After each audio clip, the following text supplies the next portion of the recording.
Hello, happy Wednesday. If you're actually, in fact, listening to this on a Wednesday, this is Cherie Burton, and I'm the host of Women Seeking Wholeness. Today, I'm going to go solo and teach about something that's just kind of been up for me. I've been thinking and ruminating on it. And also, I've had a few people reach out to me and ask me to give some more clarity on this topic. And so we're going to dive into that in just a sec. Just also from hearing from a lot of you, sending me little notes or messages, kind of connecting in with me, texting me, whatever. I've just heard some great feedback recently about this podcast. And I have always felt that it's just so needful that more women who are awakening be validated through messaging around some of the topics I've chosen and some of the guests I've interviewed. So please share this with your friends. I haven't been great about asking y'all to put the word out. I know some of you have just shared naturally, which is perfect. And I totally appreciate it. And it would mean a great deal to me if you would continue to reach out to those who come to mind as you're listening to some of these episodes, and just tell your girlfriends, tell your sisters, your moms. I know there's men who listen to this, who find a lot of value from understanding aspects of the feminine and I talk about this, but there's feminine in men and masculine in women. As we dive into this topic today, I'm going to extrapolate on that. So yeah, tell your friends. It's fun to see their numbers climb. It's fun to see that. And I know that there are people who need this. There are women who are hungry. Also, go to my website, cherieburton.com. My podcast is there. And also, I've got a lot of fun stuff you can download for free. I have a multisensory healing kit. Go to Facebook and find us Women Seeking Wholeness on Facebook. I frequently have retreats and events, some webinars. So you'll want to follow me there. I'm on Instagram also. Cherie.Burton. So yeah, lots of resources and fun ways for us to find and retain connection and build tribal support for one another as we journey through this crazy life. I love being connected to other women who are truth-seeking. And I am one to go sniff it down. Like, I'm one to go straight to the source. If I read a cool book, I'm going to contact the author. If I watch a cool YouTube or go to a cool event or something resonates or somebody says something in passing, it's just my personality to just gather many, many voices and resources and get a collective vision for what is actually happening on the earth right now. We don't necessarily get the full picture from our own, I shouldn't say this maybe, but patriarchal traditions and communities that have just patriarchal leadership, because they don't actually get it. They don't know what's really happening, and it's not a priority. It rocks the system. It creates a chasm in what has been done. And so we are building something new.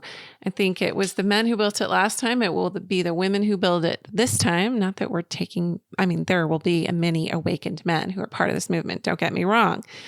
But what we're finding is that leadership, the feminine way, in some ways I'll describe in this episode, is what is going to heal the planet. It's what's going to drive the change and transformation and ascension and healing that is needful for us to go to the next level and make this world a better place. So let's just dive in. Let's talk about what is the difference between the masculine energy and the feminine energy. And when I'm talking about energy, I'm assuming a lot of you, this used to be like super weird stuff to talk about like a decade or so ago. I was actually doing workshops on the divine feminine and energy psychology in the early 2000s. And you'd have thought that I was on the Salem witch trials. Some people did not know what to do with it, but I knew there was something to it. And I'm formally trained in, traditional and clinical psychology. I've been a counselor in an addiction recovery center, a psychiatric facility. I've worked in adoption arena as a grief support counselor. I've done a lot of clinical work, and I noticed that many of the patients were not being served by traditional ways of doing things. It's just exactly what I was talking about before about the old ways of the patriarchal systems. and kind of dismissing the more intuitive, spiritual, emotional based, whole system, whole body, multisensory approach. And that's across the board. I mean, we know through medical, I interviewed Dr. Mary Claire Haver last week, and we talked about this together. I mean, she's an MD, and she will be the first to say, like, you kind of got to go out of the formal training that you receive in medical school to find the whole picture. So there is no one system that holds everything. But what we're finding is that there's an awakening en masse right now of what has been missing through these modalities, the systems, the religions, the healthcare regimes, the governments, you name it, academia. They've all been kind of missing this element of intuition, the feminine, the flow. So it isn't surprising that I wasn't seeing true change happening in those clinical settings.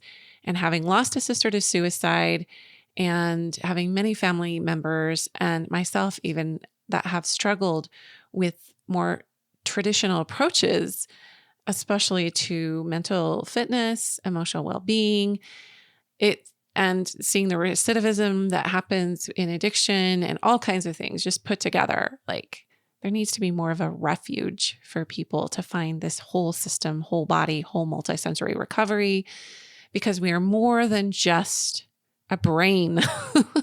We're more than just a heart. We're more than just a body, a set of physiology, and even more than psychology.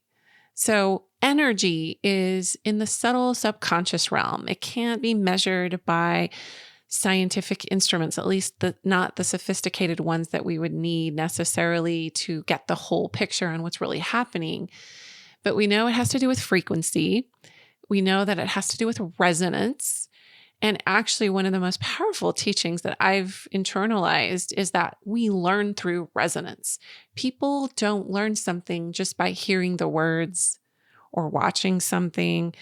Now, you can feel resonance with words if they're true for you, if they are resonant in your being, and that becomes a truth for you.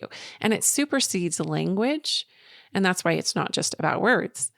But there's a quickening or a chemical, you could say it's deeper than chemistry even, but there's something, a spark that happens, like a charge. And when that happens, you internalize it and it becomes a knowing for you. Now, when it comes to energy fields and, how energy lives in the body, say through trauma. So it can be a lower density frequency. It's like trauma or toxicity or falsity or illusion or grief or something like that, all the way up to, super high vibe, super quickening frequency, highlight. And that would be more in the truth realms. So things like gratitude. And there's a whole map of consciousness, and there's a whole map of energy and how each of our feeling states resonate at different levels. And some of you have probably heard of the book Power versus Force. That is a really, really great book. David Hawkins wrote it. There's many other books that talk about energy, but that's kind of, I always refer to that one just as kind of like a groundbreaking, pioneering work where he actually did use some scientific instruments to start to calibrate the energy of emotion. So with that said, when we're talking about feminine energy and masculine energy, it's a way of being that has a frequency that is in certain classifications more prevalent, say, feminine energy in its pure form flowing through a woman with her physiology, her psychology, her ancestral lineage. And I'm talking about the full consciousness of women, not necessarily just your own ancestors, but the whole collective consciousness of women, women's gifts, women's spiritual essence. And same for men. So there's a male or a masculine energy around male physiology and male ancestral and male collective consciousness energy. So energy is about fields, it's about frequency, it's about resonation, it's about patterning. You can have energy patterns. The earth has energy grids and patterns. Our bodies have energy grids and patterns. There's a whole communication network that happens as it interplays with our systems. 7 main chakra centers. If you've studied yoga or prana, or any of the Eastern modalities, the ancients knew this. They knew that we had these energy centers. We also have fields outside of our bodies, auric fields. It's fascinating stuff. But again, coming back to masculine energy and feminine energy, there are certain characteristics, traits that are more prevalent in the flow of feminine energy, and same with masculine. A lot of times we give away or block or fragment these energetic flows. We become, I don't know the word, disharmonious, unharmonizing, I don't know the word. But when we're talking about resonance, the opposite of that is dissonance. So we can have our truth template in our body. We can have our truth template in our energy fields and patterns and grids in our bodies. And when something comes into our system that is not in harmony with that truth template, if you will, those truth templates that we carry in our cells and organs, tissues, bodies, then we experience dissonance, and things can get stored in the body that aren't reflective of who we actually are. I always tell people, don't take it personally if when I read some of these things off to you in these traits that you feel that they're out of whack or out of balance or not resonating for you. Because all that's happened is there's been some kind of toxic residue on the energy level that has become imbued within your system that just needs to be made aware of, and so it can be released. And the first step is always knowing that it's there, right? That's awareness is always the first step. And then the second step is always to have the desire to either let it go, transmute it, transcend it, cleanse it, and things of that nature. I'm going to do a whole series on emotional healing this spring. I'm bringing in some experts that we can go deep with that. And I'm so excited about some of the people I'm going to be interviewing. You're going to love it. But I need to stay on track for what we're doing here, which is the masculine and the feminine. So to be in your full feminine glory, to have the feminine flow or the feminine energy true to you. Because in saying that women have feminine energy that needs to be harmonized and to create resonance within themselves, no two women are alike. So how that feminine energy would emanate from one woman is complete in her truth, in her divine template, is going to be completely different than another woman, and so on. So diversity is key in this. Some of the healthy feminine energies that I see as really about this radiance and this flow that create beautiful essence and flow in a woman. Trustworthiness, loyalty, friendliness, understanding. You could even say wisdom with that understanding. Tolerance, love, of course, and love is a power, not a feeling. Very welcoming and embracing. It's long-suffering and patient. It's also very expressive, and that expression could come in the form sometimes as righteous anger or fierceness. Also magic. There's an alchemy to healthy feminine energy that is quite alluring to the opposite sex and also to other women. And this could also just look like that beautiful magnetism. And that's a key word for healthy feminine energy. It's very magnetic. It draws something in. It's very receptive. So it very much draws one in. And close. It's close in proximity. It's all inclusive. There's healthy feminine energy, or you could say high feminine energy. And then there's a low feminine energy, which is more of that elusive where it goes into the shadow side or out of balance or dissonance. And that looks like overdependence. You could say codependency, submissiveness to the point where there is no real, like you defer all your authority and all of your opinions and you outsource that to someone else. Even obedience to a degree could be low feminine energy, because if there isn't resonance in your own being and you're outsourcing your knowing to sacrifice to be obedient to a system or line of thinking that doesn't completely resonate, that could be a form of low energy. It could form dissonance in the energy bodies. Being docile, and that could be kind of like that doormat thing. Yielding. Now, I don't necessarily mean by these that there isn't some power in surrender. Of course, that is always the point of power, is surrender. But what I'm talking about is outsourcing your own power, self-sacrificing to the extent that you become numb or silent to your own inner authority, which is in direct connection to the divine. And there is a fine line there because in its darkest forms, be slave-like, robotic, numbing. There can be some martyr stuff going on that isn't the good kind of martyr, overly accommodating and placating, just even self-pitying, where there's a lot of feeling sorry for oneself and blaming others. When there isn't resonance, there is kind of this like, I don't know how to describe it, but it's almost like there's a defiance that happens, but it comes out in a weak way as opposed to a fierce, empowered way. And this can happen in the outsourcing of one's authority. Also, there can be an excess, like too much high feminine energy, which could even be super dark or abusive or seductive, because makes no mistake about it, the feminine is fierce and powerful. And when it's out of whack, it can become abusive. If you think about Mother Earth, she's got earthquakes and volcanoes and eruptions happening all over the place. So vengefulness, manipulation, even exploitation, or just a lot of deceit can get stuck in the cycle of being dragged along versus being in the driver's seat. Also just kind of letting go and becoming apathetic, where you just kind of throw your hands up in the air and just feel powerless. Going and venturing into places that aren't healthy for you, get you stuck in a loop that it has your feminine energy working against you rather than for you, because you're just kind of going along and being with the crowd and not leading out or having that own inner authority or self-leadership. So you will tend to compromise or do things you don't believe in or go against your inner value or inner compass.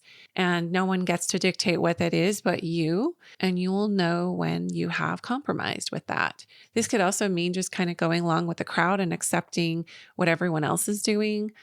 This is where I see a lot of people disconnecting from speaking their truth because everyone else in the room is nodding, but in their body, it's not right. And so they're like, should I raise my hand? Going along with the status quo was never the way that true change happens, because usually the status quo, they're the ones who have kind of compromised to be part of a system and to have that cultural acceptance. And so it will take a leader and someone totally attuned to their own resonance to know how to speak up, if that is what they are meant to do. And I see women all over the place who are placed in these systems to wake up the prevailing ideologies. And when they stay silent, they're doing a disservice to themselves first and foremost, and also, of course, to the group who they are meant to wake up. And we feel afraid because we feel like we're at the mercy of other people, that our life is in their hands, that we're at their disposal. You could even feel some enslavement to a system or a person or a relationship, and that you just don't really have charge of yourself. Like you're not in charge of your life. And when you don't feel like your future depends on you, that you are depending on other people, then you will feel helpless. You will feel powerless. There's nothing you can do to solve a problem because everything depends on other people and nothing depends on you. So you can't live your life depending on the willingness of someone else. We just have this cap on what we think we're capable of and what we believe we have the ability to do, say, think, or feel. And that keeps us from full resonance. So this is where it becomes so crucial to just attune to your own knowing, your own body, getting in your body. This is what yoga taught me, is how to get into my body. And the body doesn't lie. The body can have, these subtle energy things working through it where it can okay, how much of this is my toxic self talking to me and how much of this is my truth self? And you will know as you start to dive in and get connected, especially when you're in the PowerPoint of surrender space, what the difference is. You will feel different. You will feel something. I also want to speak a little bit, as we're still talking about feminine energy and how to discern between, your light and dark side, or your shadow and light side, the resonance and the dissonance. There's a befuddlement that can happen that can also be misconstrued as cognitive dissonance. Now, cognitive dissonance can actually be healthy. Cognitive being the operative word. Cognitive just means you're thinking something's been presented to you that was different from your programming, different from the way you were raised, what you were told, what you were taught, what you were told that is the right thing to do, say, think, feel, or believe. That doesn't mean that what is coming at you isn't true. It just means that when it initially hits your system, it has to go through all of your cognitive programming But there will be something in you that is a little tiny spark that will say, you know what? Even though this doesn't fit my existing paradigms, though this doesn't fit how I was programmed, there's something here. And this is where we can maybe put it to the side for a little bit or write it down and come back to it and revisit it. Because I'm here to tell you, when I first found out about chakras in the late 90s, I thought it was literally of Satan. I mean, I'm serious. I'm like, this is weird stuff. And even the energy stuff I was learning. But then I realized how scientific it is, that everything is energy. Everything has a frequency and a vibration, atoms and molecules. And you can see it. It's just quantum physics. But I didn't know how to place it within a spiritual construct. And therefore it was cognitive dissonance. But I also knew that I was feeling something, and that it was intriguing to me, and that I would have to revisit it later. But at that time in the late 90s, it just didn't fit into what I knew, what I was told, what I was taught was spiritual. Fast forward, 20 something years. And I'm like, of course that's true. Of course it is.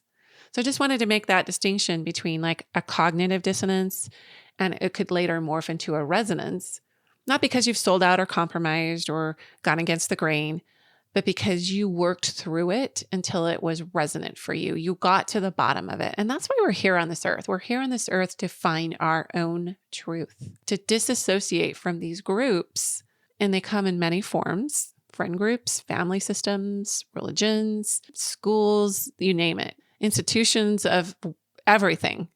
And finding what lives in us as our path, our true soul voice, our true soul path. And that receptivity that is the feminine is what brings us there, even in men being open, because these systems have been patriarchal. They've been in the male energy out of balance. Women do have male energy. We have both the sacred masculine and the divine feminine that lives in each of us as our template, as our divine soul.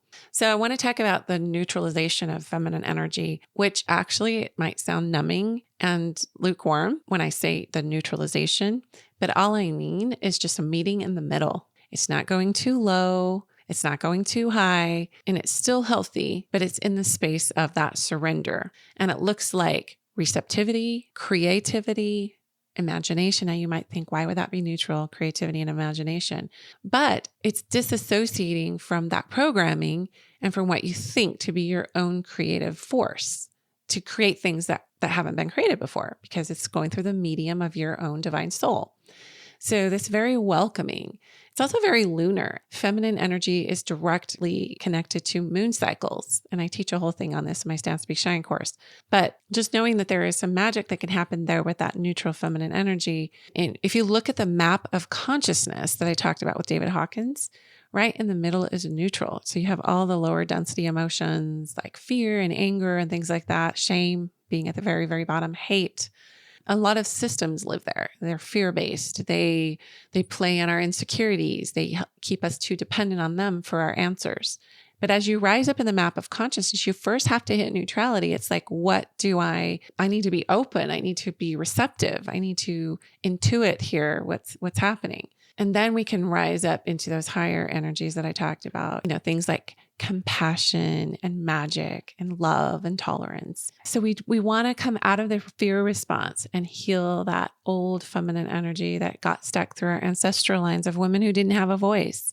Learning how to say no is part of that. Knowing your boundaries and borders. So keeping things in proximity where it's healthy for you. Being firm, being assertive, not letting yourself be so open that you just become, and a lot of women are empathic and men too. And so they let everybody's problems affect them. They let everyone else's energy in, and they don't have that bordering or that protection in place. They take on, mothers do this a lot. We take on the problems of our children. We take on the problems of our spouse and our friends and the people we love. While that can seem very noble, I can't think of anything that creates more burnout. And you can't show up in a healthy way. You cannot show up in a healthy way when you're taking everyone's stuff on. We don't have to over explain. We don't even have to give an explanation of why we're choosing what we're choosing. It just is. And that needs to be enough for others to accept. Ambiguity becomes intolerant as you're healing your feminine energy, because it's okay to be in the not knowing. That can be a very powerful place. Because it's where you're developing your intuition and trusting what you feel and kind of learning that soul speak within you. And so you don't have to go into logical thinking, and you don't have to go into absolutes like black, white, right, wrong, good, bad, right? It just is. It just is. And that means not even making concessions, but it means listening to yourself, knowing when it's the right time to leave a situation or to say stop or to let go, which creates a lot of soul growth when you have those awakening intuitions around what it means to cut something out at the root, which really happens with healing. I guess the most empowering piece to understanding this beautiful karmic feminine energy is that everyone has it, men and women. We're all of the generation that will heal it, because in times past, it was not okay for a woman to speak up. It was not okay for her to have an opinion or a voice of any substance or merit that anyone would adhere to or follow. Feminine energy is very still, but it's very, very powerful. It can be action focused and oriented, but that's really where the male energy lives, is in right action when it's in its healthy form. Male energy is expressive, but it's not as creative as the feminine energy. Women are the life, that's the seed bed of creation. I mean, we have a womb and we germinate. We are the life force. And that's how it is in the universe. The feminine is the life force. And we are the containers also of that. And male energy takes that force and moves it into action. So we need male energy. We need that to have it within our own beings, because if we just stay in a space of receiving all the time and not giving, then we aren't in harmony. We're not harmonizing those energies within ourselves. So when male energy is out of balance, it's controlling, it is dominating, it is all or nothing, black, white, right, wrong, good, bad, evil, righteous, and this is how patriarchal systems came into being in their out of whack way, is because it's like, this is the way it needs to be. This is how we have to do it. When we're talking about religion, I have a lot of charge around this personally, because I've just seen how women have been abused in religious systems, and men too. If women don't have equal power and authority in a religious or a spiritual community or religious structure, there's no way it can harmonize families. There's no way it can harmonize the person in their own being. And I include men in that, because men will take their authority, and if they're not in balance with their own feminine energy, they will misuse that. I have seen that abuse happen, not just within couples or families and homes, but I've seen it happen in the actual spiritual communities. Yeah, we have to be really mindful of how these traits and these classifications of energy are playing out in our own being. And I've seen women go into an overly masculine role. And I've done that myself when I was building my business about 9 years ago. And I really got into the zone of quote unquote, killing it in business and creating that way. Yes, I had a lot of feminine energy around it because it was holistic healing. It was wellness based, doing a lot of teaching, doing a lot of intuitive feeling into who should I reach out to? Who should I bring into my tribe? How do I create this? But when I really went guns blazing for a 4-month period, I was probably working about 60 to 80 hours a week. And I'm not kidding. I was overly focused and I experienced a lot of burnout. And I could see that I was very impatient. I would get on the phone with people and I would play oh, I haven't done the self-care. I'm not in receiving mode. I'm just trying to give my advice here. I'm not listening. I'm not taking things in. So feminine energy is very much receptive and male energy is very much in the giving. And people confuse that because as women, we give. Yes. And also the give will be martyr-like. It will be defensive. We will feel a measure of resistance. Our very livelihood is threatened. So we have to either acquiesce to what's happening or manipulate it instead of just letting it be, instead of allowing people to be where they're at. And I'm talking about motherhood here too. So putting this together, a woman's energy, it's like still water. It's deep, it's reflective, it's receptive. Something deep that you put that candle in. A male energy would be the whole candle and the sun in the sky, but it's not. A woman's energy is not that blaze and that heat. It's more contained, and it pulses and it holds life. It's contained within something. You can feel the masculine presence moving towards you, but it's about allowing and having that proximity to be in charge of and contain your own energy so that you can help transform others. Because you're no good to people if you're giving all your energy away and you're depleted, or you're outsourcing your authority and your inner knowing to be part of a substructure or a group. So the masculine vibration can approach the feminine, and together, if they're in a healthy give-receive model, they can refresh and tantalize and open each other to healing and to the sacred, to this warming influence that you're both kind of feeding each other. And this, again, this can happen within your own being too, when you embrace your own masculine, your own sacred masculine, which is that healthy leadership, healthy action, intuitive action, enlightened and inspired action. So the aim is to fan that flame, right? And this is how the earth will heal. But the masculine is more excitatory, more aroused, more stimulated, and sort of that enlivenment or made alive by having the feminine energy to sustain it and hold form for it and be received by it. So it's like a spiritual dance, honestly. It's like an interplay that happens. And I love this quote by Sophie Bashford. A woman's sacred energies are not a curiosity. They are not to be evoked just to plump the masculine ego or provide careless emotional or sexual gratification. A frivolous, devil-may-care attitude towards deep feminine arousal only makes her want to shut down. He must be conscious of what his role is in meeting that awakened power. And that's called Shakti, which is just that, a containment of life force energy. It's very sacred energy. He must not run away, hide, avoid his own virility, shut down, or simply drop his potent masculine intent. This is a blasphemous move because a woman's deep feminine responses to this invocation by the masculine are his responsibility to meet and hold.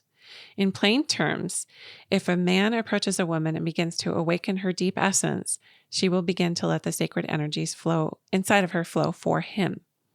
Her feminine core will begin to open to him. The natural radiance will burn through the protective layers. The feminine healing vibration will start to engage and flow. She will respond to the call to open. She will be lit up with the promise of how she can finally surrender her softness and receptive nature into his hardness and potency. She will be moved into trusting the fluid revelation of the inner self to him in order that he support her with his unmoving presence, his commitment, his devoted mountain of love. That sounds very sexual, but it's very, very analogous to the divine feminine and sacred masculine. So if you think about God and goddess energy, all of that lives within you. So everything I just told you could be completely metaphorical for what is happening within yourself.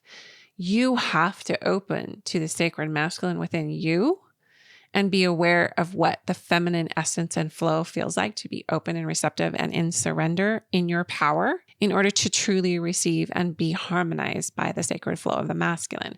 When that harmony happens and that resonance happens, you can move into right action. You can move into your purpose or soul path because you've aligned with action, because you've been open to receive. I have a whole Creation Compass Rose 16-point that I've sort of been fine-tuning over the last 8 or 9 years around the model of giving and receiving, the feminine and masculine, the yin and the yang.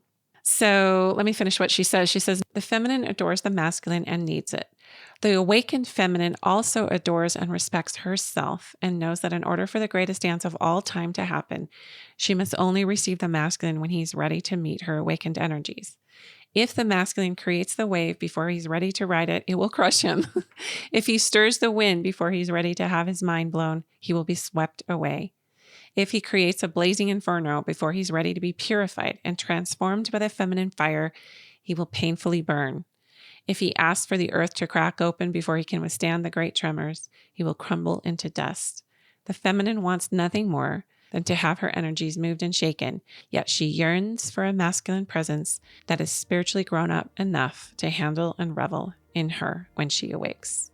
Now that's really powerful writing. It's almost poetic, but the bottom line is this feminine energy is powerful in its stillness, in its ability to have proximity and boundaries, in its ability to know and have a knowing and intuit. It's not placating. It's not doormat. It's not subservient. It's loyal and welcoming and expressive and magic, but it's boundaried. We'll be talking more about this as I continue to get really awake myself in what this actually means, because I'm 51 years old. I just turned 51.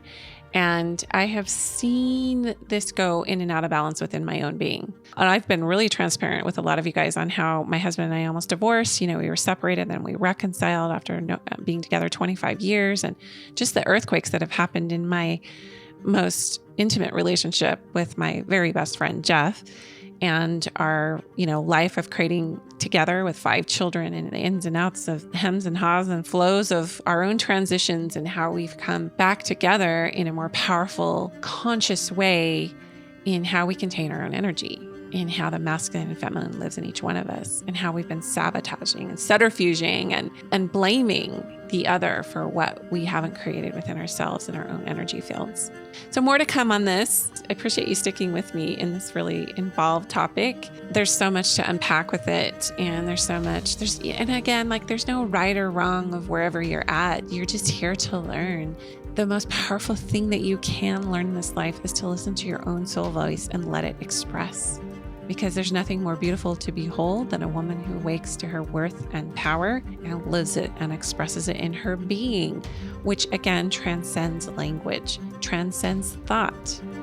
It's a way of being, and it's powerful. I hope that you have a glorious week and be in practice with your soul voice and get to know how feminine energy expresses through you, and what feels resonant and what feels dissonant. And what are you avoiding in your awakening that could be the potent miracle that transmutes and transcends you, so that you can ascend the cares of this world and be who you are, directly connected to divine feminine source and sacred masculine source, God and goddess, however you define that. So until next time, feel safe in knowing that you are on the perfect path to your awakening and your wholeness. You're going to get there. And when you look back on this time for your awakening and your transitions, the struggle and the pain and the glories and the triumphs and the descents and the ascents, it's going to make perfect sense that it was all in complete divine timing.